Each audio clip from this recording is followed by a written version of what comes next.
News 18 लोकमतवर आपण पाहताय महाराष्ट्राची खबरबात आणि बुलेटिनच्या सुरुवातीला रशिया आणि युक्रेन युद्धाच्या संदर्भातल्या 3 महत्त्वाच्या बातम्या। रशिया आणि युक्रेनमधल्या युद्धाचा आजचा 5वा दिवस आहे। युद्धातून मार्ग काढण्यासाठी रशिया आणि युक्रेनमध्ये आता औपचारिकपणे चर्चा सुरू झाली आहे।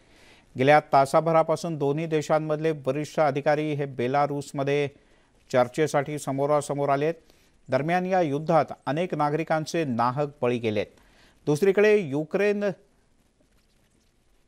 लष्करी अनुभव असलेल्या कैद्यांना लढाईमध्ये सामील करून घेणार असल्याची महत्त्वाची माहिती युक्रेनचे राष्ट्राध्यक्ष झेलेन्स्की यांनी दिली। तर तिकडे युक्रेन संकटात आहे। भारतीय उच्चायुक्तालयात एक बैठक पार पडली। पंतप्रधानांच्या अध्यक्षतेखाली काल रात्री उशिरा एक बैठक झाली।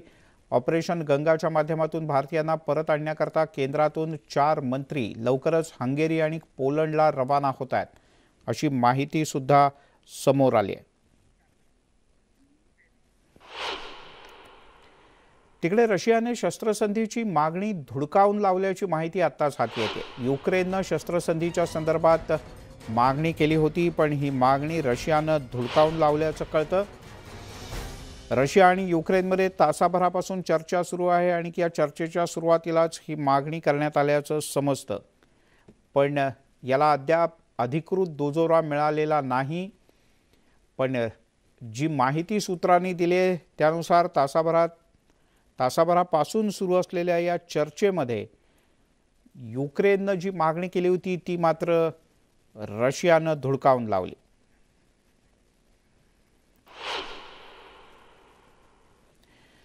आणखीन एक महत्त्वाची बातमी ती म्हणजे युक्रेनचे राष्ट्राध्यक्ष झेलेन्स्की म्हणालेत की रशिया विरुद्धच्या लढाईत सहभागी होण्याची इच्छा असलेल्या युक्रेन मधल्या सर्व कैद्यांना, ज्यांना लष्करी लढाईचा किंवा अन्य गोष्टींचा अनुभव असेल, अशा सर्व कैद्यांना आपण युक्रेनच्या लष्कराची ताकद वाढवण्यासाठी मैदानात उतरवणार असल्याचं युक्रेनच्या राष्ट्राध्यक्षांनी म्हटलंय।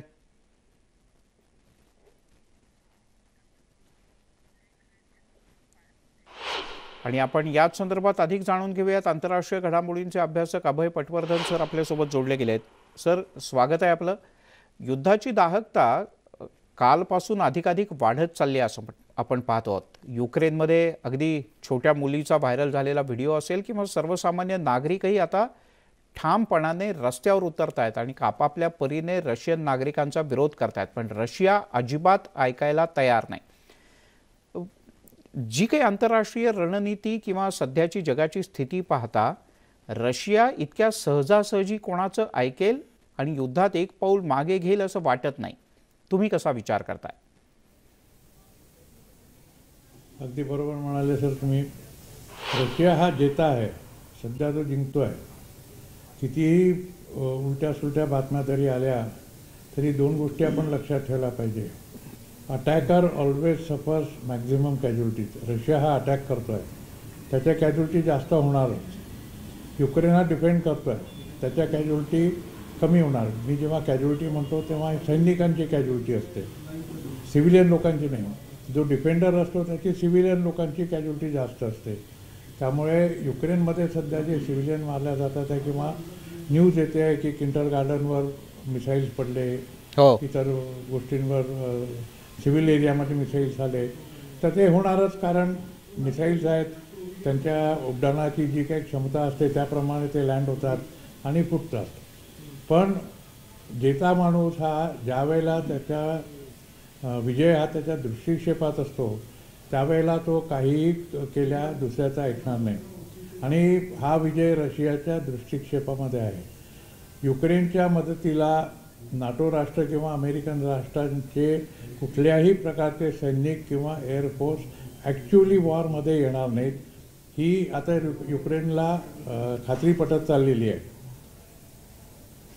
पुतिनला ही खात्री पहिलेपासूनच होती, कारण त्यांनी जे काही पाणी यांचं जोखलेलं आहे गेल्या 12-15 वर्षामध्ये, आणि प्रत्येक वेळेला तो अमेरिकेला आणि नाटोला म्हणायचा की तुम्ही या राष्ट्रांना का घेताय, का घेताय? ते म्हणाले याच्यानंतर आम्ही नाही घेणार असं करत करत त्यांनी 12 राष्ट्रांना आपल्या पंखाखाली घेतलं आहे आणि ती राष्ट्र नाटोमध्ये सामील झाली आहे। Ukraine was the last straw on the camel's back, उंटाच्या पाठीवरची शेवटली काडी होती ती. कारण युक्रेन हा त्यांच्या उंबरठ्यावर आहे. युक्रेन पार केलं त्यांचं बफर स्टेट चाललं जातं. त्यामुळे युक्रेनमध्ये रशियाला अमेरिकेला किंवा नाटो राष्ट्रांना येऊ देण्यामध्ये रशियाला अजिबात स्वारस्य नाही आहे.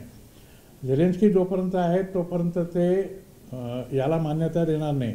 त्यामुळे रशियापाशी एकच पर्याय आहे, तो म्हणजे झेलेन्स्कीचं सरकार बरखास्त करणं आणि तिथे रशिया समर्थित किंवा रशियाचं पपेट गव्हर्नमेंट तिथे स्थापन करणं आणि त्यांच्याकडनं या मागण्या ओके करून घेणं. सर मी तुम्हाला सर मी तुम्हाला थोडंसं थांबवतो, कारण युक्रेनमधल्या भारतीय दूतावासानं काही नवीन नियमावली जाहीर केलेली आहे आणि या नियमावलीनुसार किंवा या आवाहनानुसार युक्रेनमधल्या भारतीयांनी प्रामुख्यानं कीवमधली संचारबंदी उठवण्यात आली आणि सर्व विद्यार्थ्यांनी रेल्वे स्टेशनच्या दिशेने निघावं असं तातडीचं आवाहन युक्रेनमधल्या भारतीय दूतावासाच्या वतीनं करण्यात आलं आहे. पश्चिमी युक्रेनच्या दिशेनं प्रवास करताना युक्रेन रेल्वेनं विशेष ट्रेनची व्यवस्था केली आहे आणि या सगळ्यांनी त्या रेल्वेचा उपयोग करावा आणि कीवमधली जी संचारबंदी तात्पुरत्या स्वरूपात उठवण्यात आली आहे त्याचा फायदा घेत सर्व विद्यार्थ्यांनी रेल्वे स्टेशनच्या दिशेने निघावं आणि पश्चिमी युक्रेनच्या दिशेनं प्रवास करावा असं भारतीय दूतावासाच्या वतीनं तातडीनं आवाहन करण्यात आलं आहे. यासोबतच युक्रेनच्या संकटावर पंतप्रधान नरेंद्र मोदी यांनी एक उच्चस्तरीय बैठक बोलावली होती. काही वेळापूर्वी बैठक संपली. केंद्रीय मंत्री आता हंगेरी, पोलंड या ठिकाणी जाणार आहेत. त्यातलं पोलंड हे तर इथून पहिल्या 3 फेऱ्या भारतीय विद्यार्थ्यांच्या झाल्या, 4 फेऱ्या झाल्या एकूण आत्तापर्यंत आणि पोलंड आणि हंगेरीच्या माध्यमातून युक्रेनमध्ये अडकलेल्या भारतीयांना सोडवण्यासाठी सध्या युद्धपातळीवर प्रयत्न केले जात आहेत. मंत्री हरदीप सिंग पुरी, ज्योतिरादित्य शिंदे, किरण रिजिजू आणि जनरल VK सिंग हे प्रामुख्यानं या भारतीयांच्या स्थलांतरासाठी त्यांना मायदेशी परत आणण्याच्या मोहिमेमध्ये समन्वय साधण्याची भूमिका पार पाडतील. विद्यार्थ्यांना मदत करण्याकरता युक्रेनच्या शेजारच्या देशांमध्ये हे सगळे जे मंत्री आहेत ते जाऊन बसतील आणि या विद्यार्थ्यांना मदत करण्याचा सर्वतोपरी प्रयत्न करतील. पंतप्रधानांनी बोलवलेल्या बैठकीमध्ये हा निर्णय झाला आहे.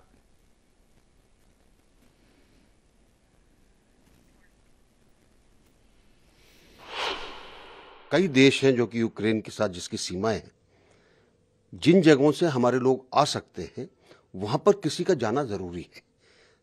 पहली चीज लोगों को पता चलना चाहिए जो निकलना चाहते हैं कि भारत सरकार उनके दरवाजे पर है. दूसरी चीज हम उनको धैर्य और उनको एक मोठी बातमी येते. उदयनराजे भोसले बोलतायत. आपण संभाजीराजे भोसले बोलतायत उपोषणाच्या ठिकाणी. आपण जाऊया. समन्वय नुसते हे जे इतर असं नाहीये, पण पूर्ण राज्यातले समन्वय. आणि आम्ही बोललो, जनता बोलली, समाज बोलला, समन्वयक बोलले. आता तुम्ही बोला. तुम्ही म्हणजे कोण? जे सत्तेत आहेत ते, जे खासदार आहेत ते, जे आमदार आहेत ते, मग ते सगळे लोकप्रतिनिधी. आणि म्हणून पहिला मूक आंदोलन हे आम्ही कोल्हापुरात घेतलं 16 जूनला. 17 जूनला ताबडतोब सरकारने आम्हाला निमंत्रित केलं. सरकारच्या पुढे आपण सगळ्या आमच्या व्यथा मांडल्या. गरीब मराठ्यांच्या किती अन्याय होत आहे ते आपण सांगितलं. आणि सरकारने त्यावेळी सकारात्मक दृष्टिकोन ठेवून त्यांनी आपल्याला 17 तारखेला इन्व्हाइट केलं. अनेक लोकांचं म्हणणं होतं एकदा लगेच एका दिवसात जायला नको, हे सगळं मॅनेज होईल, मॅनेज केल्यासारखं दिसेल. तरी माझा वेगळा अँगल होता. म्हटलं आपण जायला पाहिजे जर आपल्याला त्यांनी निमंत्रित केलं असेल तर. आणि म्हणून 17 जूनला आमची मिटिंग झाली आणि त्या मिटिंगमध्ये मुख्यमंत्री होते, उपमुख्यमंत्री होते, मराठा उपसमितीचे अध्यक्ष होते आणि सगळं मंत्रिमंडळ तिथं होतं आणि सगळे सचिव तिथं होते. आणि त्यावेळी सगळ्या सचिव वर्ग प्रामुख्याने अटॉर्नी जनरल त्यांनी सांगितलं की आम्ही 15 दिवसात हा तुमचे सगळे विषय मार्गी लावतो. त्यावेळी आम्ही त्यांना सांगितले 15 दिवसात होणं अशक्य, तुम्ही 2 महिने घ्या. ते 2 महिन्यात सुद्धा काही विषय मार्गी लागले नाही आणि म्हणून आम्हाला पर्याय नव्हता.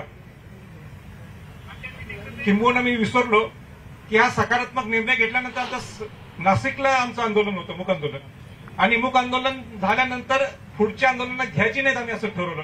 कारण का यांनी सांगितलं होतं आम्ही ह्या 2 महिन्यात हे सगळे विषय मार्गी लावू, आणि ते काही मार्गी लागले नाही 3-4 महिने.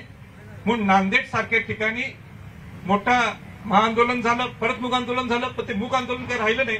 तिथं 50,000 लोक आले, तरी सरकारच्यावर ते काही प्रेशर पडलं नाही असं दिसतंय.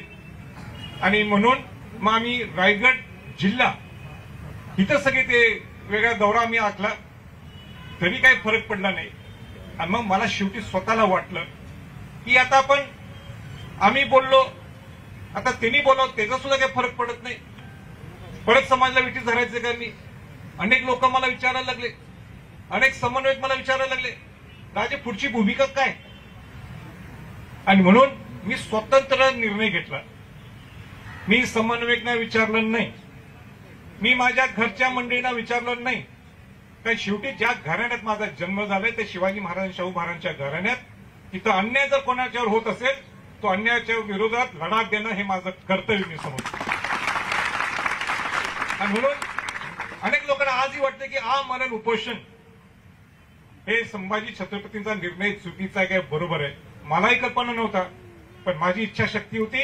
नुसतं शिवाजी महाराज आणि शाहू महाराजांच्याकडे बघितलं आणि म्हटलं आपण तो निर्णय घ्यायचा समाजासाठी. काय होईल ते पुढचं पुढे बघू. आणि म्हणून तुम्ही आमरणचा उपोषणाचा निर्णय घेतला. आणि मी खऱ्या अर्थाने आज 3रा दिवस नाहीये, मी 25 तारखेला रात्री 9 वाजता जेवलोय. आणि मी मुद्दाम सांगू इच्छितो, हा शिवाजी महाराज शाहूंच्या वंशजाचा शब्द आहे. मी फसवी करणारा माणूस नाही, मागे जाऊन ज्यूस पिणारा. रक्तात ते माझ्या नाहीये. आज 66 दिवस झालेले, मी आता जास्त बोलत नाही. चर्चा समन्वयकांनी सगळ्यांनी केलेली माझ्या पुढे, पण जोपर्यंत त्यांच्याकडे येत नाही, जोपर्यंत माझ्याकडे लेखी येत नाही, तोपर्यंत मी मान्य करणार नाहीये.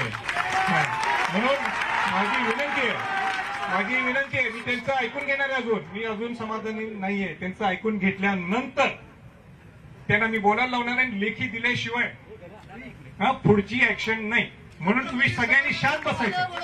छत्रपतींचा आज आदेश आहे, कोणी मध्ये बोलायचं नाही, कोणी घोषणा द्यायच्या नाही. आणि जर कोण दिली तर मी इथनं सांगणार, इथनं निघायला पाहिजे. सगळ्यांना मान्य आहे? आणि जर मान्य नसेल आत्ताच निघायला पाहिजे. तुम्हाला नंतर काय सोशल मीडियामध्ये काय बोलायचं बोला, पण त्यांच्याकडे ते सन्मानपूर्वक आपल्याकडे इथं आलेले. त्या सगळ्या मिटिंगला मगाशी जी 3 तास मिटिंग चालू झाली, 3 तास मिटिंग जी चालू होती, जी 3 तास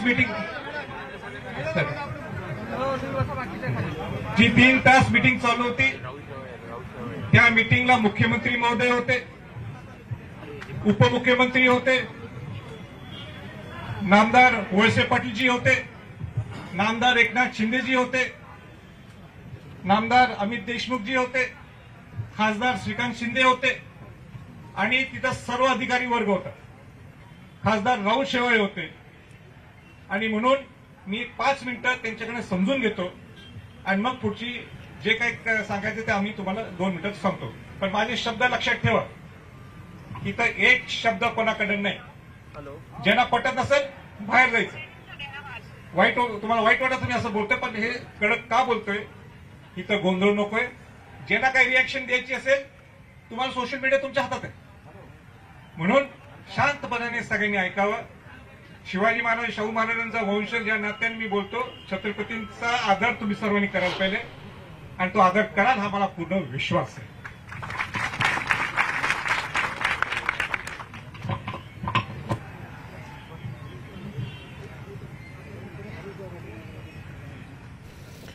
आपण पाहतो तर सरकारचं एक शिष्टमंडळ थेट इथे आझाद मैदानात आलंय.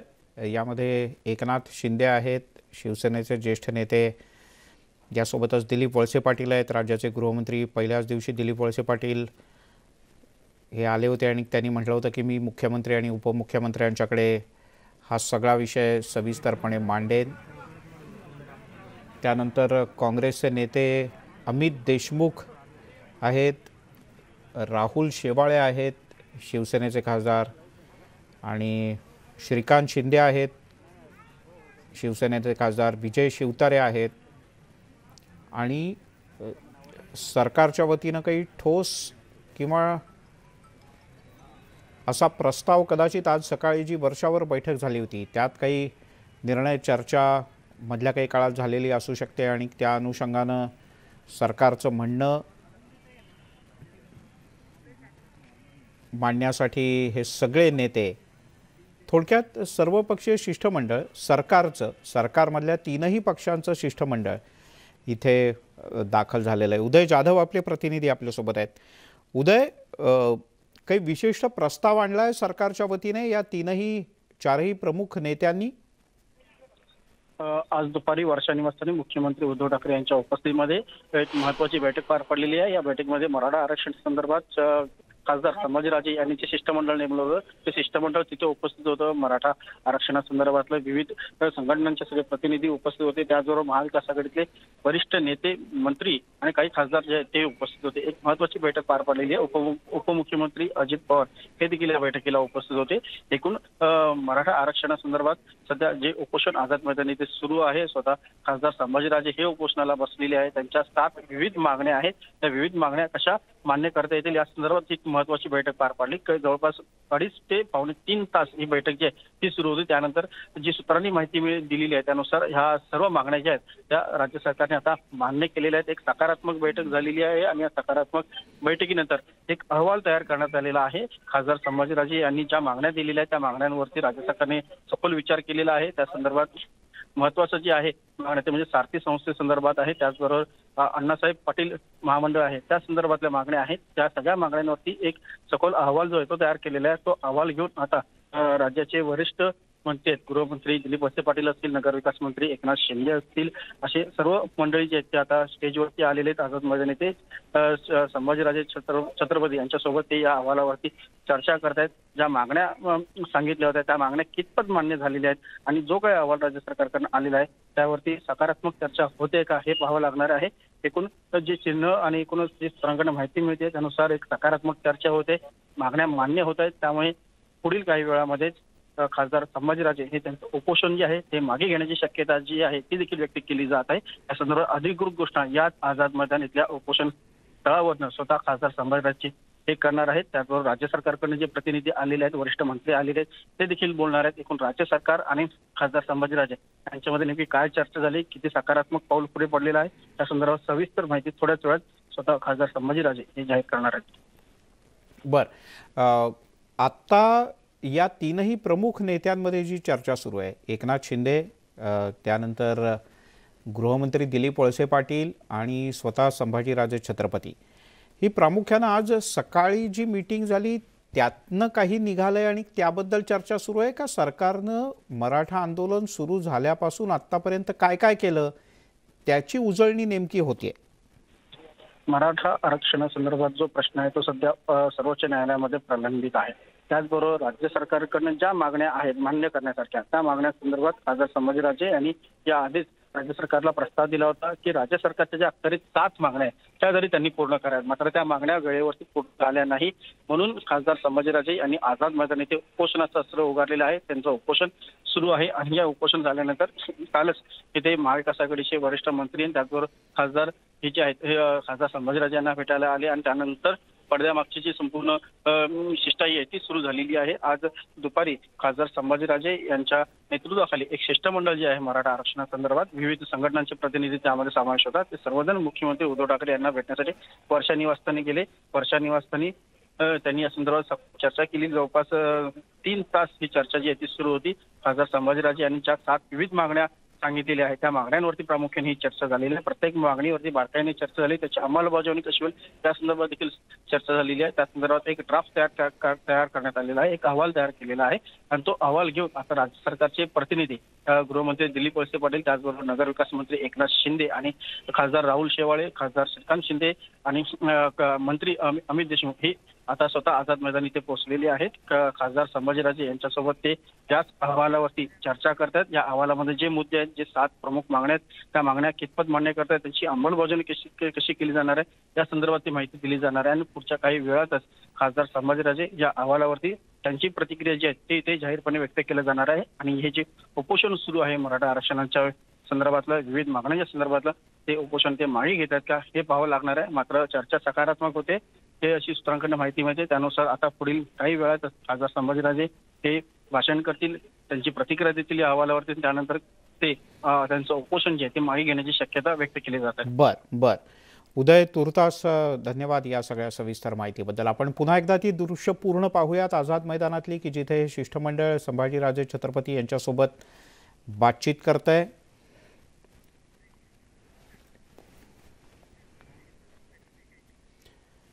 यासोबतच महाराष्ट्राची खबर बातमध्ये घेऊयात एक छोटासा ब्रेक नंतर आपण याच बातमीवर कायम राहणार आहोत.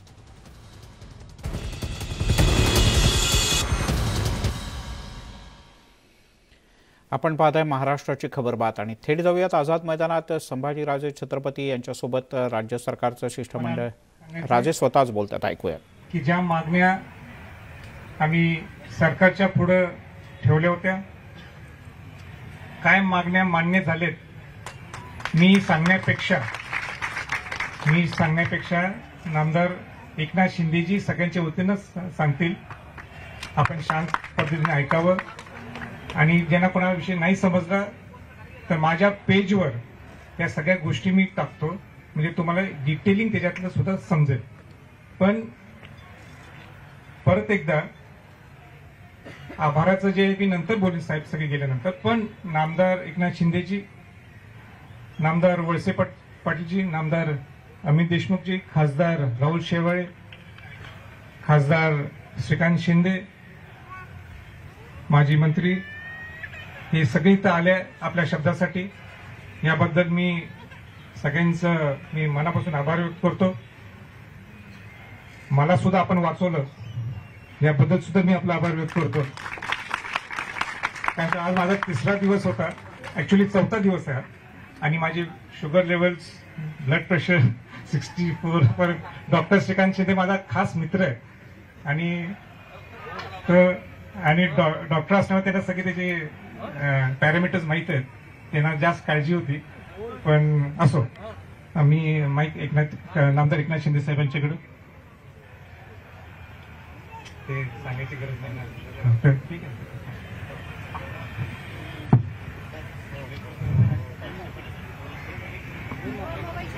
मराठा समाजाच्या प्रमुख मागण्यांच्या अंमलबजावणीसाठी छत्रपती संभाजीराजे यांनी आपल्या सकल मराठा समाजाला न्याय मिळवून देण्यासाठी या ठिकाणी आमरण उपोषण सुरू केलं. आज 3रा दिवस आहे. तुम्ही मगाशी म्हणाला वाचवलं, तुमची सगळ्या अख्ख्या राज्याला, महाराष्ट्राला गरज आहे आणि सगळ्यांना काळजी आहे. मुख्यमंत्र्यांसकट सगळ्यांना काही ज्या काही तांत्रिक कायदेशीर बाबी असतात त्यासाठी आज गृहमंत्री दिलीप वळसे पाटील साहेब, आपले कॅबिनेट मंत्री अमित देशमुख साहेब, वैद्यकीय शिक्षण मंत्री आणि अजितदादा होते, मुख्यमंत्री त्यांच्या अध्यक्षतेखाली मुख्यमंत्री महोदयांच्या आज बैठक झाली. सर्व अधिकारी होते, खासदार महोदय होते, राहुलजी होते आणि सगळ्या विभागाचे अधिकारी, मुख्य सचिव आणि आपल्या मराठा समाजाची जी मंडळी आहे, शिष्टमंडळ, जे कायदेशीर बाबी देखील त्याच्यामध्ये देखील त्यांचा अभ्यास आहे. आणि सगळ्याच एक साधक बाधक चर्चा ते शिष्टमंडळही होतं. आणि सगळ्यांच्या समक्ष राजेंद्रजी आणि सगळी आपली टीम आणि सगळ्यांच्या समोर प्रत्येक मुद्द्याचा उहापोह झाला आणि एक एक मुद्द्यावर माझ्या माहितीप्रमाणे तुमचे मला वाटतं 5-6 मुद्दे होते, परंतु ते मुद्दे आम्ही वाढवले, म्हणजे त्याच्यामध्ये काय बाकी ठेवायचं नाही आता, असाच निर्णय आणि मुख्यमंत्री महोदयांची सगळ्यांची इच्छा होती. शेवटी महाराष्ट्राचं आराध्य दैवत छत्रपती शिवाजी महाराजांचे आपण वंशज आहात, त्यामुळे शेवटी आपण स्वतःच आपल्या मराठा समाजाला न्याय देण्यासाठी या ठिकाणी आंदोलन, म्हणजे यापूर्वी देखील अनेक आंदोलन आपण केली, कुठे एकत्र होतो आपण, कुठे तुम्ही आपापल्या परीने वेगवेगळ्या ठिकाणी रस्त्यावरची लढाई, न्यायालयीन लढाई आपण लढतोच आहे. आणि अशा परिस्थितीमध्ये जे सरकार देऊ शकतं, हा तुमचा जो काही सातत्याने पाठपुरावा होता आणि आपल्याला आपण गेले अनेक वर्ष यामध्ये जो काही आपला अभ्यास आहे याच्या माध्यमातून तुम्ही जो काही आग्रह तुमचा होता प्रत्येक बैठकीमध्ये की बाबा आपण राज्य शासनाच्या वतीने जे जे काही करू शकतो, ठीक आहे, बाकी सुप्रीम कोर्टामध्ये जी आपली मेन पिटिशन आहे ती आहेच, परंतु तोपर्यंत आपण आरक्षणाचे जे फायदे इतर समाजाला आपण दिलेत तशा प्रकारचेच फायदे आपल्या मराठा समाजाला मिळाले पाहिजे ही भूमिका आपण घेतली आणि सरकार देखील, शासन देखील तुमच्या भूमिकेशी समरस आहे.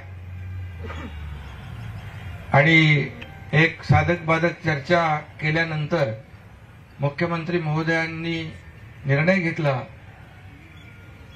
आणि आपण जे मुद्दे आपले मांडले होते, आपली मागणी जी होती त्यामध्ये सकारात्मक नाही, निर्णयच झालेला आहे. सकारात्मक म्हणजे काय करतो वगैरे, पण तसं ठेवलेलं नाही काय.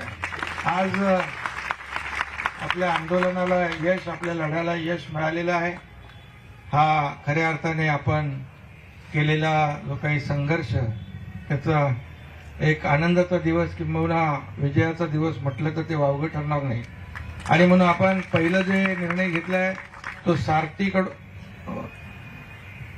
गृहमंत्री महोदय वाचूया अमितजी, सारथीकडून कौशल्य विकासाचे कार्यक्रम जे 1 महिन्यामध्ये संपूर्ण सुरू करण्यात येतील, म्हणजे महिन्याभरामध्ये त्याचं सगळं नियोजन करतील आणि टाइम बाउंड प्रोग्राम, म्हणजे राजेंद्रजींनी आणि आपल्या शिष्टमंडळाने त्याच्यामध्ये आणखी काही सूचना केल्या, जे कोर्सेस आहेत त्याच्यात आपल्याला आणखी काय वाढ करता येईल, आणखी ज्या आपल्या तरुणांना नोकऱ्या कशा जास्तीत जास्त उपलब्ध होतील या संदर्भातली चर्चा सकारात्मक झाली. सारथीचं विजन डॉक्युमेंट जे आहे ते विजन डॉक्युमेंट तज्ज्ञांचा सल्ला घेऊन 30 जून 2022 पर्यंत पूर्ण तयार करण्यात येईल. सारथीमधील रिक्त पदे 15 मार्च 2022 पर्यंत संपूर्णपणे भरण्याचा निर्णय शासनाने घेतलेला आहे. सारथी संस्थेच्या 8 उपकेंद्रांसाठी जमीन देण्याचा प्रस्ताव 15 मार्च 2022 पर्यंत मंत्रिमंडळासमोर सादर करण्याचा निर्णय झालेला आहे. अण्णासाहेब पाटील आर्थिक मागास विकास महामंडळाला चालू आर्थिक वर्षात मंजूर रुपये 100 कोटीपैकी 80 कोटी प्राप्त झाले आहेत. उर्वरित 20 कोटी आणि त्याचबरोबर पुरवणी मागणीद्वारे अतिरिक्त 100 कोटी रुपये निधी उपलब्ध करून देण्याचा निर्णय घेतलेला आहे. व्याज परतावा संदर्भात कागदपत्रांची पूर्तता करून प्रस्ताव प्राप्त झाल्यास व्याज परतावा तातडीने देण्यात येईल आणि त्याच्यामध्ये क्रेडिट गॅरंटी बद्दल, म्हणजे तो मुद्दा लोन मिळण्यामध्ये ज्या काही अडचणी होत्या त्या क्रेडिट गॅरंटीच्या बाबतीमध्ये देखील धोरणात्मक निर्णय घेण्यात येईल असा देखील निर्णय झालेला आहे. परदेशी शिक्षण घेणाऱ्या विद्यार्थ्यांच्या शैक्षणिक कर्जावरील व्याज परताव्याबाबत शासन धोरण ठरवेल त्याचा देखील निर्णय झालेला आहे. म्हणजे पॉलिसी ठरवण्याचा निर्णय झाला आहे.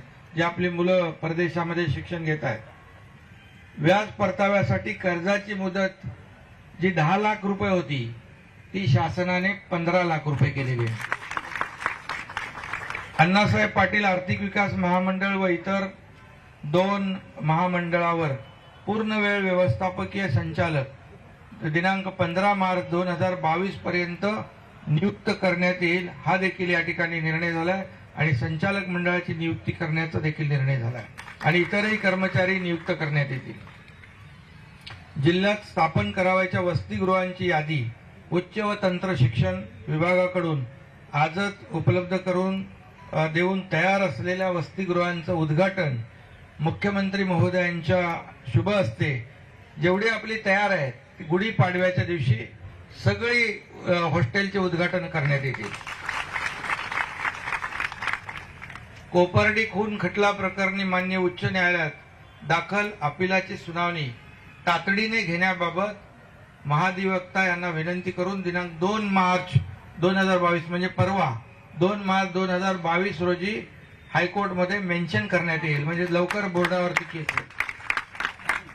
रिव्ह्यू पिटिशनची सुनावणी खुल्या न्यायालयामध्ये घेण्याबाबत माननीय सुप्रीम कोर्टाला 15 दिवसाच्या आत अर्ज करण्यात येईल आणि त्या बाबतीमध्ये आम्ही तिघजण त्याचा पाठपुरावा करू. गृहमंत्री आहेत आणि वैद्यकीय शिक्षण मंत्री आहेत.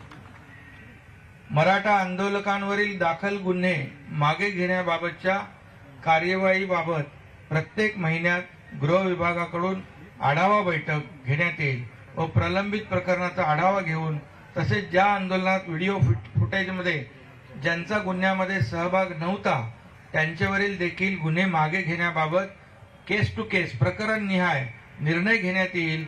तसेच जे गुन्हे मागे घेतलेले आहेत परंतु न्यायालयीन पटलावर प्रलंबित आहेत त्याचा आढावा घेऊन प्रकरण निहाय त्याचा निर्णय घेण्यात येईल. गृहमंत्री महोदयांनी स्वतः ते सांगितलंय आणि ते स्वतः इथे उपस्थित आहेत. मराठा आरक्षण प्रकरणी शेवटी मराठा आंदोलनात मृत पावलेल्या वारसदारांना एसटी महामंडळामध्ये काही 18 लोकांना नोकऱ्या मिळालेल्या आहेत, पण उर्वरित लोकांना अद्याप बाकी आहेत. काही लोकांचे काही डिस्प्यूट असतील, परंतु त्याच्यामध्ये आपल्या शिष्टमंडळाने सांगितल्याप्रमाणे तातडीने त्या कागदपत्रांची पूर्तता करून द्यावी आणि त्यांना ताबडतोब नोकरी देण्याचा देखील निर्णय शासनाने घेतलेला आहे. आता सगळ्यात महत्वाचं म्हणजे जे खूप सुरुवातीपासून छत्रपती संभाजीराजेंचा जो आग्रह आणि मागणी होती की जे आपल्या सर्वोच्च न्यायालयामध्ये मराठा आरक्षण प्रकरणी दिनांक 9/9/2020च्या स्थगिती आदेशापूर्वी नियुक्तीकरिता शिफारस झालेल्या परंतु दिनांक 9/9/2020 नंतर सुधारित निवड यादीनुसार जे SCBC, ESBC व EWS उमेदवार शासकीय सेवेतून बाहेर पडतील त्यांना मानवतावादी दृष्टिकोनातून अधिसंख्य पदे म्हणजे जे सिलेक्शन झालं होतं त्यांना अपॉइंटमेंट मिळाली नव्हती अशा सर्व आपल्या तरुणांना किंवा आपले जे कॅन्डिडेट आहेत त्यांना त्यावर खूप चर्चा झाली आणि कायदेशीर देखील मुद्दे उपस्थित केले अधिकाऱ्यांच्या माध्यमातून. शेवटी ते अधिकारी जे त्यांच्या कागदावर आहे ते समोर प्रेझेंट करत असतात की सुप्रीम कोर्टामध्ये केस आहे, मग तिकडे काय होईल, कंटेम होईल, काय होईल, या संदर्भात खूप चर्चा झाली.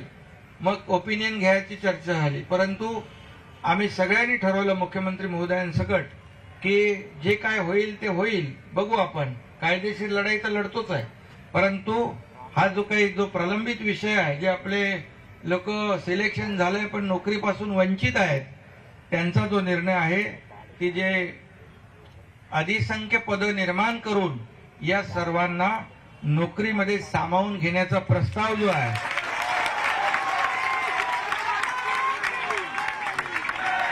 तो एक अधिसंख्य पद निर्माण करून त्यांच्या नियुक्तीबाबतचा प्रस्ताव 1 महिन्याच्या आत मंत्रिमंडळासमोर ठेवण्याचे आदेश मुख्यमंत्री महोदयांनी दिलेले आहेत. मला वाटतं हा ऐतिहासिक निर्णय आहे आणि हे सगळं जे आहे तुम्ही पुढाकार घेतल्यामुळे शासनाने देखील गांभीर्याने घेतलेल्या शेवटी मगाशी मी म्हटल्याप्रमाणे एक एक दिवस आपला एक एक दिवस ना एक एक मिनिट महत्वाचं आहे आणि आमच्यासाठी तुम्ही महत्वाचे आहे, राज्यासाठी महत्वाचे आहे. तुमचं तिकडे हा डॉक्टर आला, सांगतो लवकर चला तिकडे. अरे बोलू ते मिनिट तर होऊ दे, तयार तर होऊ दे. बोले नाही, राजांची शुगर डाऊन होत चालली आहे. त्यामुळे एवढे लोक तुमच्या बरोबर आहे, अख्खा महाराष्ट्र आहे, त्यांचे आशीर्वाद तुमच्या बरोबर आहेत. त्यामुळे तुम्हाला काय होणार नाही, तुमचं आरोग्य चांगलं राहील आणि त्यासाठी आमच्या सगळ्यांच्या शुभेच्छा आहेत. मला वाटतं आता आपण ज्या मागण्या होत्या त्यापेक्षा शासनाने जास्तीचा विचार केलेला आहे. त्यामुळे आता मुख्यमंत्री महोदयांच्या वतीने, उपमुख्यमंत्री महोदयांच्या वतीने आणि मंत्रिमंडळाच्या आणि शासनाच्या वतीने आम्ही आपल्याला विनंती करायला तिघं मंत्री या ठिकाणी आलेलो आहे की आता तुमच्या सर्व मागण्या या ठिकाणी गांभीर्याने घेऊन त्या पूर्ण केलेल्या आहेत. त्यामुळे आता आपण उपोषण मागं घ्यावं अशी आमची आपल्याला विनंती. संभाजी राजे आप आगे बढ़ो, हम तुम्हारे साथ हैं. संभाजी राजे आप आगे बढ़ो, हम तुम्हारे साथ हैं. छत्रपती शिवाजी महाराज की जय. मी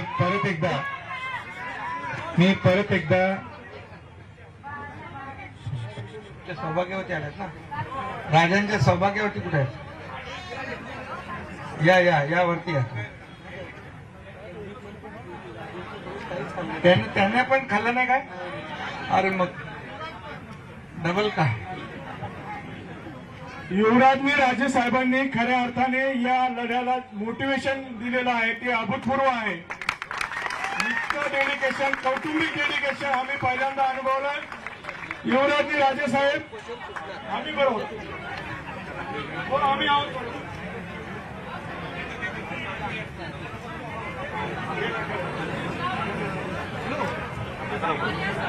मी परत एकदा सगळ्या मंत्री महोदयांचं मनापासून, मुख्यमंत्र्यांचं, उपमुख्यमंत्र्यांचं, इथं उपस्थित सर्व कॅबिनेट मिनिस्टर्स यांचं मी मनापासून परत एकदा आभार व्यक्त करतो की आपण सगळी मागण्या हे मिनिट्स मध्ये आपण आणलेले. आपण सगळ्या आपण सगळ्या मागण्या ह्या नुसत्या थांबा नाही 2 मिनिट. आपण सगळ्या मागण्या ह्या नुसत्या आश्वासनं दिलेली नाहीत, पण टाइम बाउंड कुठल्या वेळी कसे हे सोडवायचे प्रश्न सोडवायचे नाही, कशा वेळी हे इम्प्लिमेंट ऑन पेपर आणायचे हे सगळं तुम्ही आणून दिलेले. आणि सगळे मिनिट सुद्धा हे सगळे स्वतः नामदार एकनाथ शिंदे साहेब, नामदार वळसे पाटील साहेब, अमित देशमुखजी घेऊन आलेले. आणि म्हणून मी परत एकदा आभार व्यक्त करतो. सगळ्यात मोठा ऐतिहासिक निर्णय जो आपण घेतला, जो निर्णय घेतला तो होता न्यूज त्यांचा. आणि तो इतका अवघड होता, मलाही कल्पना होती, मला सुद्धा एवढी अपेक्षा नव्हती की आपण एवढा निर्णय घेऊ शकाल, तर तुम्ही निर्णय घेतला. आपण ते पुढे काही कंटेम्प्ट होईल, आपण ती जबाबदारी घेता. पण कंटेम्प्टच्या वर आपण जर जबाबदारी घेत असाल, उद्या काय झालं तर मी सुद्धा तुमच्या बरोबर असणार सर. मी सुद्धा तुमच्याबरोबर असणार. म्हणून तुम्हाला कोणी सांगितलं इथं आत यावं लागते कोर्टात, तर तिथं मी सुद्धा तुमच्या एक पाऊल पुढे असणार. आणि म्हणून आणि त्यांना विनंती केली मी की 3 दिवस इथं अनेक लोक इथं येऊन जातात, लहान मुलं सुद्धा यायला लागलेत. पण माझं उपोषण ज्यावेळी मला सोडायचं आहे तर मी एका लहान मुलांच्याकडे सोडतो आणि मग मी मंत्रिमंडळांच्याकडे सोडतो, अशी त्यांना विनंती केली होती. आणि त्यांनी सुद्धा ते मान्य केले. आणि परत एकदा माझं आभाराचं भाषण सगळे मंत्रिमंडळ गेल्यानंतर मग मी बोलणार आहे.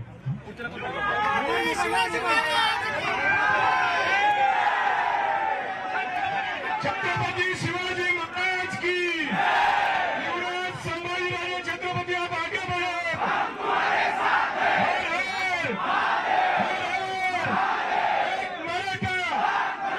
एक मराठा तुमचं नाटक आहे. आणि माझ्या आमच्या सुविधा पत्नी संयुक्तराजींनी सुद्धा माझ्यावर गनिमी कारवाई केलंय. दररोज दिवसभर थांबायचे, रात्री जायचे झोपायला. आणि मला सांगायचं, मी त्यांना शब्द दिला, शपथ घेतली, तुम्ही न कळत मला शपथ घ्यायची नाही की तुम्ही जाऊन काहीतरी खायला पाहिजे, तुम्ही फिट पाहिजे. पण त्यांनी सुद्धा उपोषण केलं, त्यांनी सुद्धा अन्न त्याग केला होता, हे मलाही माहित नव्हतं. म्हणून मी त्यांचे सुद्धा आभार होतो. बाकीचे आभार त्यांच्या सगळं बाकी नंतर बोलतो.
आपण ही लाईव्ह दृश्य पाहतो आहोत. अखेर खासदार संभाजीराजे छत्रपती यांनी आपलं उपोषण आंदोलन मागे घेतलंय. राज्य सरकारच्या वतीने राज्याचे गृहमंत्री दिलीप वळसे पाटील, शिवसेनेचे ज्येष्ठ नेते आणि गृहनिर्माण मंत्री MMRDA आणि असं अतिशय महत्त्वाचं खातं असलेले मंत्री एकनाथ शिंदे, अमित देशमुख हे 3 मंत्री थेट इथे आले होते. त्यांनी लिखित स्वरूपात सगळ्या गोष्टी आणल्या होत्या आणि शासनानं कोणत्या कोणत्या गोष्टी मंजूर केल्या याबद्दल त्यांनी सविस्तरपणे वाचून दाखवलं. भरतीच्या संदर्भातला विषय होता, त्या संदर्भात सुद्धा महिन्याभरात लेखी स्वरूपात आदेश काढला जाईल असंही त्यांनी सांगितलं.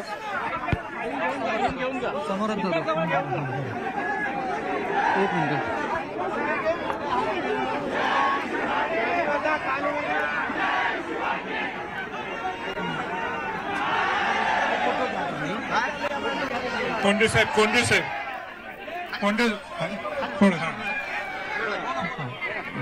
थोडा कोंडे साहेब आणि या कडेकडे सोमनाथ अजय कोंडे साहेब आले की या.